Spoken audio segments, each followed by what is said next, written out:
7월의 첫날 새벽, 우리 다 함께 마음을 모아 하나님께 예배드립시다. 오늘 하나님께서 우리에게 주신 말씀은 로마서 15장 7절의 말씀입니다. 오늘의 본문을 제가 봉독해 올리겠습니다. 그러므로 그리스도께서 하나님의 영광을 드러내시려고 여러분을 받아들이신 것과 같이 여러분도 서로 받아들이십시오. 사랑하는 서울제일교회 교우 여러분, 벌써 2026년의 절반이 지나가고 있습니다. 유럽의 폭염으로 수많은 사망자가 발생한다는 그 소식이 우리의 마음을 아프게 하는 요즘, 올여름 더욱더 우리 교우님들 건강에 힘쓰시기를 바랍니다. 오늘 함께 읽은 로마서는 바울이 로마 교회에 보낸 편지입니다. 당시 로마 교회 안에는 유대인과 이방인, 율법의 규례를 중시하는 자와 그리스도 안에서 자유를 누리는 자, 그러한 사람들이 다양한 이들이 섞여 있었습니다. 문제는 다름 자체가 아니라 서로를 판단하고 업신여기는 마음이었습니다. 규례를 지키는 이는 자유로운 이를 향해 가볍다라고 판단했고, 자유로운 이는 규례를 지키는 이를 낡은 것에 묶여 있다 라고 하며 업신여겼습니다. 그러자 바울은 하나님께서 그 사람을 받아들이셨기 때문이라며 선포합니다. 그리스도께서 여러분을 받아들이신 것과 같이 여러분도 서로 받아들이십시오. 이 말씀은 단순한 예절이 아닌 교회의 본질에 대한 말씀입니다. 교회는 같은 사람들끼리 모인 공동체가 아니라 서로 다른 배경과 상처를 가진 사람들이 그리스도께서 먼저 우리를 받아들이셨다는 그 사실 때문에 한 식탁에 앉는 공동체입니다. 주님이 우리를 받아들이실 때 우리가 완벽해서 받아들이신 것이 아닙니다. 여전히 모나고 자기 고집에 갇히는 우리를 먼저 받아주셨습니다. 교회 또한 이미 완벽해진 성인들의 모임이 아니라 환대와 사랑을 여전히 서툴지만 함께 배워가는 공동체입니다. 신앙생활에는 졸업이 없습니다. 우리가 스스로 이미 충분히 좋은 공동체라고 생각하는 그 순간 우리는 더 이상 배우지 않게 되고, 정작 누군가가 우리 안에서 조심스러워하고 있다는 그 사실을, 어려워하고 있다는 그 사실을 알아차리지 못할 수도 있습니다. 우리는 누군가를 처음 만나면 너무 빨리 그 사람을 파악하려고 합니다. 이름, 나이, 직업, 거주지, 결혼 여부를 묻습니다. 악의는 없을지라도 이러한 질문들은 어느 순간 상대를 이해하는 통로가 아니라 사람을 분류하고 재단하는 세상의 기준이 되어버립니다. 나이로 세대를 나누고, 직업으로 형편을 짐작하며, 결혼 여부로 정상성을 재단합니다. 이것은 사람을 조건과 역할로 평가하는 사회의 오래된 습관이며, 교회 안에서도 자연스럽게 그 문화는 들어오게 됩니다. 최근 우리 서울제일교회에는 감사하게도 새로운 교우들이 많이 등록하고 있습니다. 큰 선물이지만 사실 큰 고민이 생기기도 합니다. 우리는 새로운 사람을 있는 그대로 만날 준비가 되어 있나? 라는 질문입니다. 새 교우나 청년들에게 반가운 마음에 무심코 던지는 외모나 스타일 이야기가 듣는 사람에게는 평가처럼 느껴질 수 있기 때문입니다. 또 우리도 모르게 젊은 사람이 왔으니 교회 일에 도움이 되겠구나, 힘이 되겠구나 하는 기대가 먼저 앞설 때도 있습니다. 그러나 사람이 교회에 왔을 때 가장 먼저 들어야 할 말은 도와주세요가 아니라 와줘서 감사합니다 입니다. 교회는 사람을 기능으로 부르기 전에 존재로 환대해야 합니다. 환대란 내 기준을 잠시 내려놓고 그 사람의 이야기가 들어올 자리를 만드는 일입니다. 저는 몇 주 전 김현지 감독의 다큐멘터리 영화 남태령을 보았습니다.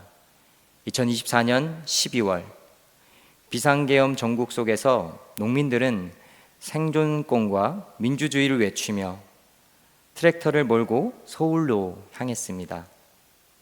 그러나 서울의 문턱인 남태령 고개에서 거대한 경찰 차벽과 많은 경찰들에 의해서 막히고 말았습니다. 혹독한 추위 속에서 고립된 그 길 위로 도시의 2030 여성 청년들과 많은 시민들이 모여들었습니다. 이들은 얼어붙은 밤을 버티는 농민들을 위해서 따뜻한 음식과 핫팩을 나누며 그 자리를 지켰습니다. 영화 속에서 한 젊은 여성이 농민 아저씨의 손을 잡고 아저씨 걱정하지 마세요. 저희가 지켜드릴게요 라고 이렇게 말하자 거친 세월을 견뎌온 농민 아저씨가 아이처럼 울어버리고 맙니다. 그것은 당신의 고통을 내가 모르지 않겠다, 혼자 두지 않겠다는 환대의 선언이었습니다. 그곳에 모인 사람들은 그 고립의 시간을 서로를 듣고 배우는 시간으로 바꾸었습니다. 열린 마이크를 통해서 자본주의 중심 사회에서 소외당했던 목소리들이 흘러나오게 되었습니다. 성폭력 피해의 아픔, 배달 노동자의 눈물, 전세 사기의 절망, 이주 노동자의 차별이 이야기가 될 때마다 사람들은 깊은 경청과 박수로 응원했습니다. 각자 삶의 문제는 달랐지만 소외당하는 이들의 아픔을 들으며 저들의 문제가 곧 나의 문제임을 깨닫고 연대하기 시작했던 것입니다. 그곳에서 아주 인상적인 대화가 있었습니다. 용주라는 청년이 현장을 정리하던 농민 아저씨가 청년들을 향해서 고마운 마음으로 딸들 수고했어 하고 외치자 감사합니다. 근데 저희는 논바이너리예요. 딸들이 아니에요 라고 이렇게 얘기했다고 합니다. 논바이너리, 이것은 성별 이분법에서 벗어난 정체성이라고 그렇게 생각하시면 되겠습니다. 그래서 사실 이 부분은 기성세대의 기준으로는 당황스러울 수 있는 그런 그 청년의 대답이었지만 농민 아저씨는 단 1초의 망설임도 없이 환하게 웃으면서 이렇게 대답했다고 합니다. 그렇구나, 알아두겠다. 이 말은 참 복음적이었습니다.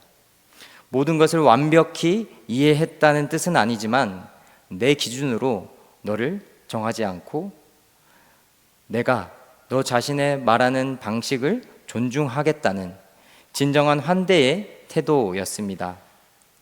한 농민은 평소 페미니스트나 퀴어라는 말이 낯설고 또 선입견이 있었지만 그곳에서 함께 추위를 견디며 새로운 세상은 저분들도 편하게 살아갈 수 있는 세상이어야 하겠구나 라고 하고 마음이 달라졌다고 고백하고 있었습니다. 내가 가진 기준이 흔들리고 또 보이지 않던 존재가 보이기 시작하는 것, 그것이 바로 회심입니다. 바울이 로마 교회에 요청했던 것도 이와 같습니다. 너가 먹는 방식, 너가 지키는 절기, 그것만이 옳다고 말하지 말고 그리스도께서 그를 받아들이셨다면 너도 그를 받아들이라는 것입니다. 이 질문은 우리 서울제일교회의 역사와도 깊이 연관되어 있습니다. 우리에게는 군부 독재 시절 탄압 속에서 중부경찰서 앞 차가운 아스팔트 위에서 드렸던 노상 예배의 역사가 있습니다. 그 고립의 자리에서 우리를 살린 것은 국경과 교파를 넘어 찾아와 함께 앉아준, 함께 해준 이들의 연대와 환대였습니다. 그러므로 서울제일교회는 환대를 베푸는 공동체이기 이전에 먼저 환대를 받아 살아난 공동체입니다.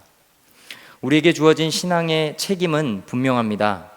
우리가 받았던 그 환대와 손길을 오늘 우리 안에 들어오는 이웃과 또 새로운 세대에게 이어가야 하는 것입니다. 노상 예배의 정신은 오늘도 이어져야 합니다. 그것은 나와 다른 세대, 다른 감각을 가진 사람을 어떤 기준으로 재단하지 않고 존재로 만나는 일입니다. 우리에게는 환대의 연습이 필요합니다.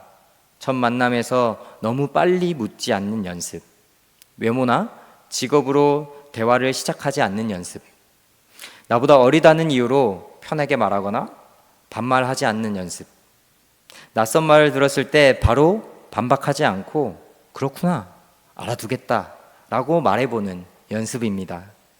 누군가가 교회에 계속 오고 싶어지는 이유는 거창한 데 있지 않다고 생각합니다. 자신이 여기서 판단받는지, 있는 그대로 환대받는지가 가장 중요한 것입니다. 누구나 그렇듯 동등한 성인, 동등한 인간으로 존중받고 있는지가 가장 중요한 부분이라고 할 수 있겠습니다. 물론 새 교우들도 서울제일교회가 걸어온 역사와 어른들의 눈물 어린 헌신을 존중하는 법을 배워야 합니다. 교회는 모두가 함께 배우는 자리입니다. 기성세대는 청년의 오늘을 배우고 청년은 어른들의 역사를 배워야 합니다. 받아들인다는 것은 단순히 문을 열어두는 것이 아니라 들어온 사람이 숨 쉴 수 있도록 내 말과 태도를 조정하고 안전한 자리를 만드는 것입니다. 사랑하는 교우 여러분, 교회의 지속 가능성은 프로그램이나 재정도 중요하지만 더 중요한 것은 복음 앞에서 계속 회심하고 자기 기준을 점검하는 데 있습니다. 우리가 바울의 말씀을 따라 살 때 서울제일교회 안에 모든 구성원들이 서로를 평가하지 않고 배우는 작은 기적이 일어날 줄 믿습니다. 기준이 앞서면 존재가 가려집니다. 그러나 복음은 우리에게 묻습니다. 그리스도께서 받아들이신 사람을 너는 어떤 기준으로 밀어내고 있느냐? 사랑하는 교우 여러분, 우리 서울제일교회가 기준을 넘어 존재를 바라보는 공동체가 되기를 바랍니다. 누군가가 우리 안에서 나는 여기서 평가받지 않고 있는 그대로 받아들여지고 있다, 그렇게 느낄 수 있는 공동체가 되기를 바랍니다.